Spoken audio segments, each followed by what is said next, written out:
আবু হুরায়রা রাদিয়াল্লাহু আনহু ছিলেন রাসূল সাল্লাল্লাহু আলাইহি ওয়াসাল্লামের সাহাবীদের মধ্যে সর্বাধিক হাদিস বর্ণনাকারী। তিনি মদিনার অধিবাসী ছিলেন না, তিনি ছিলেন দাউস গোত্রের অধিবাসী। তিনি যখন মদিনায় হিজরত করেন তখন দারিদ্র ছিলেন, তার হাতে কোনো অর্থকড়ি ছিল না, থাকার জন্য বাসস্থান ছিল না। তিনি মসজিদে বসবাস করেন, যাদেরকে বলা হতো আহলুস সুফফা। তিনি ছিলেন আহলুস সুফফার মধ্যে সর্বাধিক বিখ্যাত এবং আহলুস সুফফার নেতৃপর্যায়ের সাহাবী। রাসূল সাল্লাল্লাহু আলাইহি ওয়াসাল্লাম যদি কখনো আহলুস সুফফার সাথে যোগাযোগ করতেন তখন আবু হুরায়রার মাধ্যমে যোগাযোগ করতেন। আহলুস সুফফার অধিবাসীরা মসজিদের বারান্দায় বসবাস করতেন, তাদেরকে ইসলামের অতিথি বলা হতো। নবীজি মদিনার অন্যান্য সাহাবীদেরকে উৎসাহ দেন তারা যেন নিজেদের খাবার আহলুস সুফফার সাথে ভাগ করে খায়। দুজনের খাবার তিনজন খাওয়া যায়, তিনজনের খাবার চারজন খাওয়া যায়। এই সংক্রান্ত যত হাদিস আছে তা মূলত আহলুস সুফফাদের প্রেক্ষাপটে। মদিনার বাগানে খেজুর হলে সামর্থ্যবান সাহাবীরা সেটা মসজিদের ছাদে ঝুলিয়ে রাখত। আহলুস সুফফার অধিবাসীরা সেই খেজুর খেয়ে থাকতেন। আবু হুরায়রা রাদিয়াল্লাহু আনহু বলেন, আল্লাহর কসম, যিনি ব্যতীত কোনো মাবুদ নেই, আমি ক্ষুধার তাড়নায় উপুর হয়ে পড়ে থাকতাম, আবার কখনো পেটে পাথর বেঁধে রাখতাম। একদিন আমি ক্ষুধার যন্ত্রণায় বাধ্য হয়ে রাসূল সাল্লাল্লাহু আলাইহি ওয়াসাল্লাম ও সাহাবীগণের রাস্তায় বসে থাকলাম। আবু বকর রাদিয়াল্লাহু আনহু যখন সেই পথ দিয়ে যাচ্ছিলেন, আমি তাকে কোরআনের একটি আয়াত সম্পর্কে জিজ্ঞেস করলাম। আমি তাকে প্রশ্ন করলাম এই উদ্দেশ্যে যে তিনি আমাকে পরিতৃপ্ত করে খাওয়াবেন, কিন্তু তিনি কিছুই করলেন না। অতঃপর ওমর রাদিয়াল্লাহু আনহু যাচ্ছিলেন, আমি তাকেও কোরআনের একটি আয়াত সম্পর্কে প্রশ্ন করলাম। আমি তাকে প্রশ্ন করলাম এই উদ্দেশ্যে যে তিনি আমাকে পরিতৃপ্ত করে খাওয়াবেন, কিন্তু তিনিও কিছু করলেন না। অতঃপর রাসূল সাল্লাল্লাহু আলাইহি ওয়াসাল্লাম যাচ্ছিলেন, তিনি আমাকে দেখেই মুস্কি হাসলেন এবং আমার অবস্থা আঁচ করতে পারলেন। তিনি বললেন, হে আবু হুরায়রা। আমি বললাম, লাব্বাইক ইয়া রাসূলুল্লাহ। তিনি বললেন, তুমি আমার সঙ্গে চলো। এই বলে তিনি চলতে লাগলেন আর আমি তার অনুসরণ করলাম। তিনি ঘরে প্রবেশের অনুমতি চাইলেন এবং আমাকে প্রবেশের অনুমতি দিলেন। অতঃপর তিনি ঘরে প্রবেশ করে একটি পেয়ালায় কিছু দুধ পেলেন। তিনি বললেন, এই দুধ কোত্থেকে এসেছে? পরিবারের লোকজন বলল, এটা আপনাকে অমুক পুরুষ বা অমুক মহিলা হাদিয়া দিয়েছেন। তিনি বললেন, হে আবু হুরায়রা, তুমি সুফাবাসীদের কাছে যাও এবং তাদেরকে আমার কাছে ডেকে নিয়ে আসো। আবু হুরায়রা রাদিয়াল্লাহু আনহু বললেন, এই আদেশ শুনে আমি নিরাশ হয়ে গেলাম। তখন আমার আর কোনো আশা রইল না যে এই দুধ থেকে আমি কিছুই পাবো, কিন্তু আল্লাহ ও তার রাসূলের নির্দেশ না মেনে কোনোই উপায় নেই। তাই তাদের কাছে গিয়ে তাদেরকে ডেকে আনলাম। তারা এসে ভিতরে প্রবেশের অনুমতি চাইলে নবীজি তাদেরকে অনুমতি দিলেন। তারা এসে ঘরে আসন গ্রহণ করলেন। নবীজি বললেন, হে আবু হুরায়রা, তুমি পেয়ালাটি নাও এবং তাদেরকে দাও। আমি পেয়ালা নিয়ে একজনকে দিলাম, তিনি তা তৃপ্ত হয়ে পান করে পেয়ালাটি আমাকে ফেরত দিলেন। আমি অন্যজনকে পেয়ালাটি দিলাম, তিনিও তৃপ্ত হয়ে পান করে পেয়ালাটি আমাকে ফিরিয়ে দিলেন।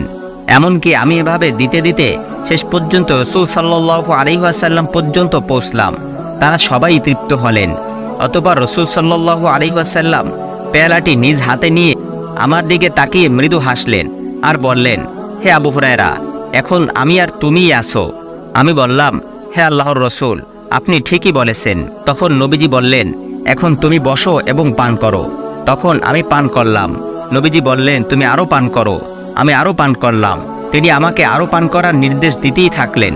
তখন আমি বললাম, আল্লাহর কসম করে বলছি, আমার পেটে আর জায়গা পাচ্ছি না। তখন নবীজি বললেন, তাহলে এখন আমাকে দাও। আমি পেয়ালাটি নবীজিকে দিলাম।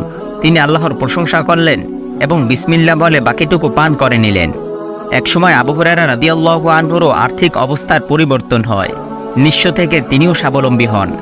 ওমর রাদিয়াল্লাহু আনহু খলিফা হবার পর আবু হুরায়রা রাদিয়াল্লাহু আনহুকে বাহরাইনের গভর্নর নিয়োগ করেছিলেন। বাহরাইন থেকে ফেরার সময় আবু হুরায়রা রাদিয়াল্লাহু আনহু 10,000 দিরহাম নিয়ে মদিনায় আসেন। ওমর রাদিয়াল্লাহু আনহু তার কাছে এত টাকা দেখে জিজ্ঞেস করলেন, তুমি এত সম্পদ কোথায় পেলে? আবু হুরায়রা রাদিয়াল্লাহু আনহু তখন বললেন, বাহরাইনে থাকা অবস্থায় তিনি ব্যবসা করে এই টাকা উপার্জন করেছেন। এগুলো ঘুষ বা দুর্নীতির টাকা নয়। ওমর রাদিয়াল্লাহু আনহু তখন বিষয়টি যাচাই বাছাই করার জন্য বাহরাইনে লোক পাঠালেন। দেখা গেল আবু হুরায়রা সত্য কথাই বলেছিল। আবু হুরায়রা রাদিয়াল্লাহু আনহু এর মতো নিঃস্ব অনেক সাহাবী জীবনের শেষ দিকে সম্পদশালী হয়েছিলেন। তারা তাদের সম্পদ জনকল্যাণে ব্যয় করেন। যেমন খাব্বাব ইবনুল আরত রাদিয়াল্লাহু আনহু, তিনি একজন কামার ছিলেন। তিনি তরবারি বানাতেন।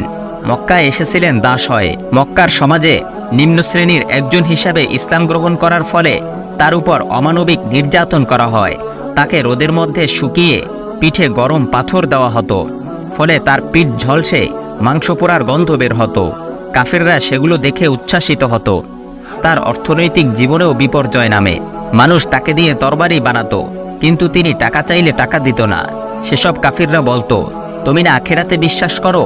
মৃত্যুর পর বিচার হবে এমন বিশ্বাস করো, আমরা তোমাকে আখেরাতে টাকা দেব। নিজের দুঃখের কথা তিনি রাসূল সাল্লাল্লাহু আলাইহি ওয়াসাল্লামকে বলতেন। নবীজি তাকে সেই কঠিন সময় ধৈর্য ধারণ করার পরামর্শ দেন। তিনিও ধৈর্য ধারণ করেন। এরপর বদর, উহুদ, খন্দক এইসব যুদ্ধে তিনি অংশগ্রহণ করেন। ইসলামের দুর্বল অবস্থা থেকে শক্তিশালী অবস্থা দুটোই তিনি প্রত্যক্ষ করেন। ইসলাম গ্রহণের পূর্বে যিনি ছিলেন একজন দাস, যার কাছ থেকে বাকিতে কাজ আদায় করে কাফেররা টাকা পরিশোধ করত না, যিনি ছিলেন প্রায় নিঃস্ব, তার জীবনের শেষ দিকে তিনি হলেন কোটিপতি। প্রথম দিকের ইসলাম গ্রহণকারী হিসেবে তিনি অনেক ভাতা পেতেন।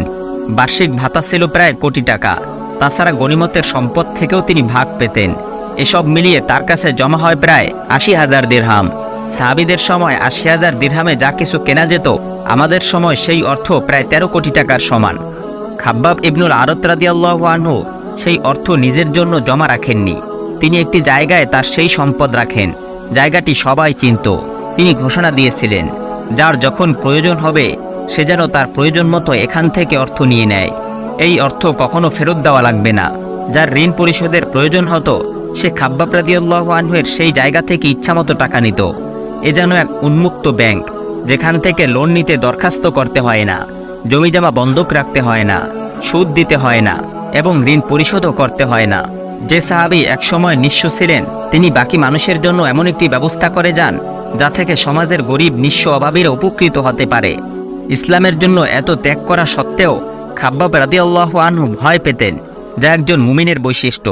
তিনি বলতেন, আল্লাহর কসম, আমার ভাইয়েরা তো আগে চলে গেছে, দুনিয়ায় তারা কিছুই ভোগ করতে পারেনি, আর আমরা তো তাদের রোপণ করা গাছের ফল পেরে খাচ্ছি।